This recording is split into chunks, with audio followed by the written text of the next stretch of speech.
Hello friends, welcome to my YouTube channel. Today I am going to clear basics about law of torts. Let's start with the definition first. The word tort has been derived from the Latin term called tortum, which means to twist. Now, of all the definitions that we have learned about torts, Dr. Wilfind, a well-known authority of law of torts, seems to be more acceptable. According to him, tortious liability, that is, liability in torts arises from the breach of duty, primarily fixed by the law. Such duty is towards person generally, and its breach is readdressable by an action for unliquidated damages. Now, Salmond has a definition saying that tort as a civil wrong which is readdressable by an action for unliquidated damages and which is other than a mere breach of contract or breach of trust.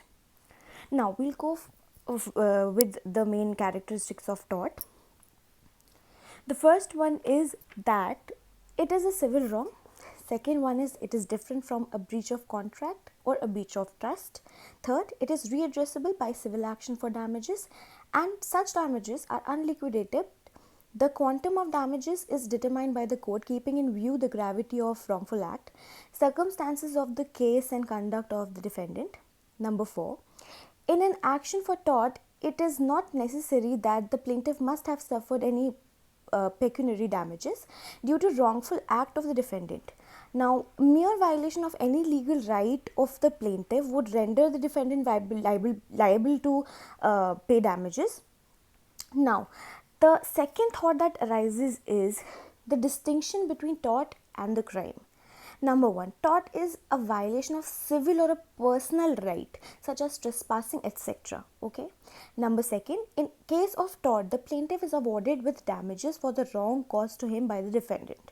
Number 3, in tort, the plaintiff himself can institute civil proceedings against the defendant, but in case of a crime, the criminal proceedings against the offender are instituted by the state and offender is punished if he is found guilty by the court.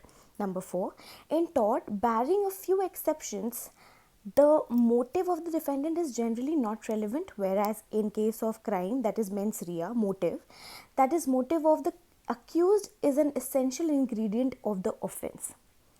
Fifth, tort is a mere breach of duty for which damages may be recovered from the defendant, but crime is an unlawful act prohibited by the law. Now, there's one more important thing that we must know is the maxims. There are two maxims, that is damnum sine injuria and injuria sine damnum. Damnum sine injuria means actual or substantial damage without infringement of a private legal right, and injuria sine damnum means infringement of a private right with actual loss or damage. For example, damage sine injuria means damage without injury.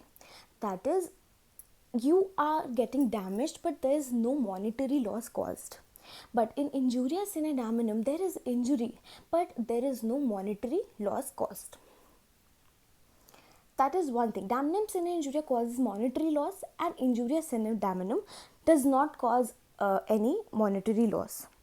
For example, there is a monopoly of a shopkeeper who sells pastries and confectionaries like that. Some other person, he also opens a shop just adjacent to his shops. Now, the monopoly of that person who had the shop first in that particular area, his monopoly is lost. There is a damage, but there is no injury, there is no infringement of a legal right. Where there is no infringement of a legal right, under law of torts, it is damnum sine injuria. Vice versa is for injuria sine damnum.